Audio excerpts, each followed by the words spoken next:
Estos enrajonados que vemos aquí constituyen vestigios de lo que sería el primer vial proyectado para comunicar a Baracoa por tierra con el resto del país. Proyecto constructivo conocido como la Vía Mulata. ¿En qué consistió este proyecto? ¿Por qué recibió ese nombre? Te invito a conocer esos detalles baracoando.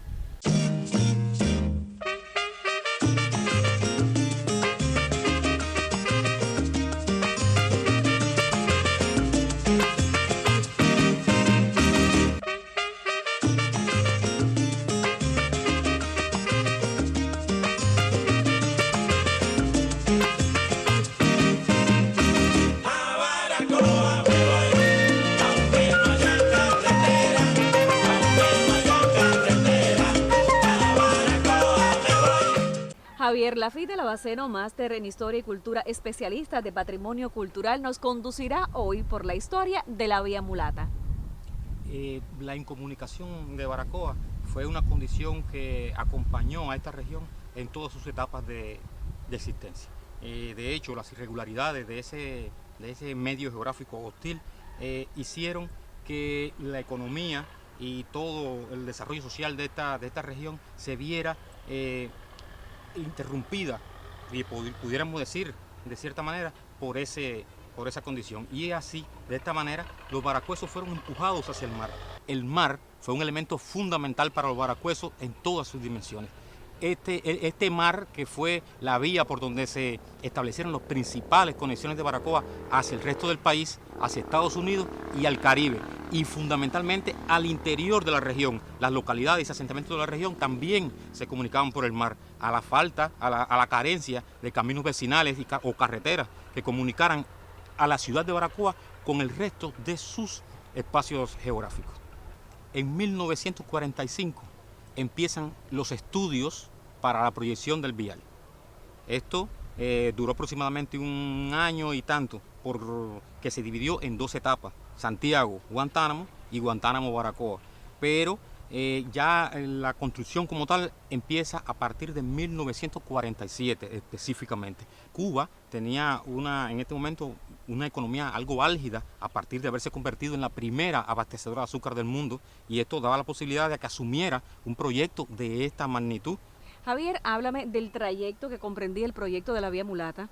La carretera iba a atravesar varios kilómetros de montaña bordeando el río Toa, para en un momento a las alturas de Quibiján separarse para ir a la zona de Yateras y por ahí a Guantánamo, para conectarse con el otro tramo que se construía desde Santiago hacia Baracoa.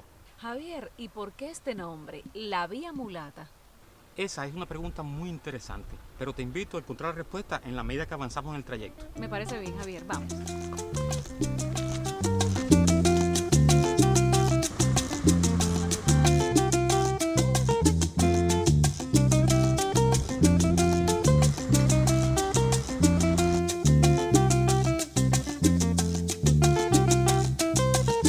Precisamente te traigo hasta aquí, donde está la tarja que indica donde estuvo el primer campamento, donde se pernoctaron los expedicionarios de la Goleta Honor, que desembarcaron por Playa de Duaba el 1 de abril de 1895. Maceo y Crombé.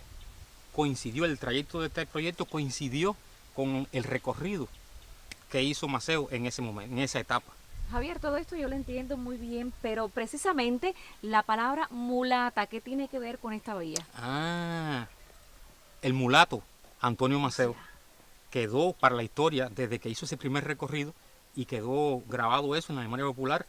Luego con este proyecto se le dio el nombre de la Vía Mulata por ese recorrido. Este vial hace exactamente el mismo recorrido que hizo Maceo en ese momento hasta llegar a Yatera, a Bernardo Yatera específicamente, y de ahí Palenque a salir a Guantánamo. Javier, desde el punto de vista constructivo, ¿qué complejidad tuvo este proyecto vial? Bueno, para responder esa pregunta creo que debemos seguir el trayecto. ¿Hay que continuar? Sí, vamos a continuar y entonces vamos a poder ver esas complejidades por las que me preguntan. Pues allá vamos.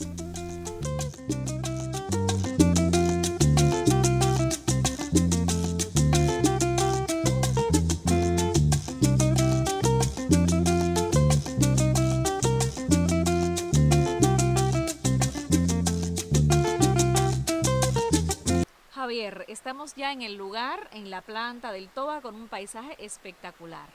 Bueno, en primer lugar, la planta del TOA se debe precisamente a que aquí existió la primera planta eléctrica que contó Baracoa. Exactamente una hidroeléctrica, que las aguas de este arroyo que tenemos aquí al lado eran las que lo propulsaban. Hemos repetido en varias ocasiones que la vía, en varios kilómetros, el trayecto va paralelo al río Toa. Y esto, como pudimos observar, una gran cantidad de cañadas, arroyos y riachuelos atraviesan el vial, y para eso hubo que crear un sistema de alcantarillado de diferentes dimensiones, semipuentes como este que tenemos aquí en la planta del TOA, que como podemos ver tienen una gran complejidad técnica en su construcción. Está hecho por partes, se fueron armando por partes, las bases y las partes de arriba, con una gran fortaleza que aún en estos momentos siguen funcionando, sigue siendo vital en la carretera. Vía Mulata sigue funcionando y el transporte fluye por ello. Y creo que dentro de esa complejidad estos elementos son muy importantes, además de que en varios momentos hemos visto los cortes a las montañas que se le hubo que hacer a las montañas, sin dejar de tener claro que la parte de Quiján hacia Yatera es la más compleja, que aún se mantiene, ya está abierto el vial, pero se mantiene como la más compleja. Sin duda alguna fue muy difícil la construcción de este vial en esta zona tan complicada por las características del lugar, es muy intrincada. ¿Será que hubo algún objetivo económico que motivó la construcción de este proyecto vial, la Vía Mulata? Sí, cómo no. Eh, eh, en primer lugar, este vial daba acceso a varios lotes muy importantes para la economía. Estamos hablando de el café, toda la zona de la Cuchilla del Túa muy productora de café, el cacao, que Baracoa en esos tiempos tenía mucha producción de cacao, el guineo, que también en este tiempo aún continuaba siendo que movía la economía de Baracoa, el guineo, y las maderas también. Las maderas, en esta parte hay enormes reservas de maderas duras y preciosas de mucho valor económico, pero hay un renglón económico muy importante que se habla poco, y es la minería.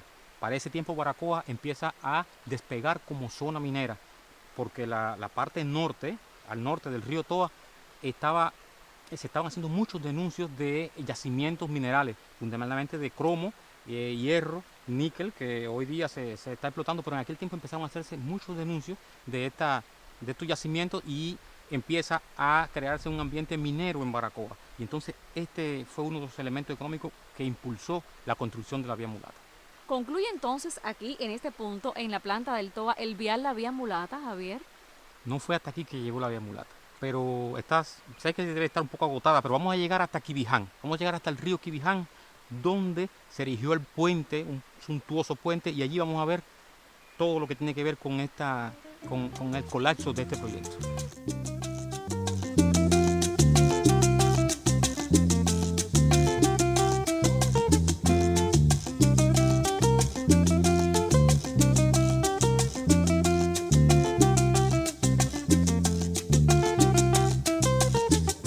Al fin hemos llegado al lugar donde en verdad concluyó este proyecto vial La Vía Mulata. ¿Qué me dice Javier? Exactamente, Milady. Estamos en Quibiján. La Vía Mulata, la obra constructiva de la Vía Mulata llegó hasta aquí con el puente que se erigió sobre este río, que es uno de los afluentes del Toa. El movimiento de tierra llegó un poco más adelante, pero la obra constructiva culmina aquí, con el puente sobre el río Quibiján. Javier, ¿y cuándo es que colapsa el puente entonces? El puente colapsa el día 13 de septiembre de 1955, con el embate del huracán Hilda. Este ciclón de fuerza mayor provocó grandes inundaciones, y este río, que también, como podemos ver, es un afluente del Toa, pero de los más potentes, se represó, y tal presión hizo que el puente colapsara. Según cuentan los vecinos de la zona, al puente se le formó una palizá, como se dice por acá, una palizá. Estamos hablando de una gran cantidad de árboles, palmas, troncos de diferentes tipos y algo muy importante, para esa etapa se estaba practicando la explotación forestal en esta zona para abastecer los acerríos que estaban en las márgenes del Toa y entonces mucha madera que estaba acumulada, estaba copiada en las orillas de los ríos y arroyos fueron arrastradas y también formaron parte de esa paliza. Javier, ¿qué representó para Baracoa este proyecto vial? De hecho, esto tuvo una gran significación para Baracoa. Estamos hablando de un anhelo de Baracoa, se le estaba dando solución a una gran necesidad de Baracoa de comunicarse con el resto del país, pero también tenemos que tener en cuenta que se comunicaron varios asentamientos de la región. Estamos hablando de Naranjal, Tabajó, el propio Quibiján, pero considero que lo más importante fue que quedó demostrado que esa Baracoa tan aislada por siglos, casi olvidada, podía comunicarse con el resto del país. Creo que esto fue la parte más importante de este proyecto, que quedó claro que podía estar comunicada con el resto del país.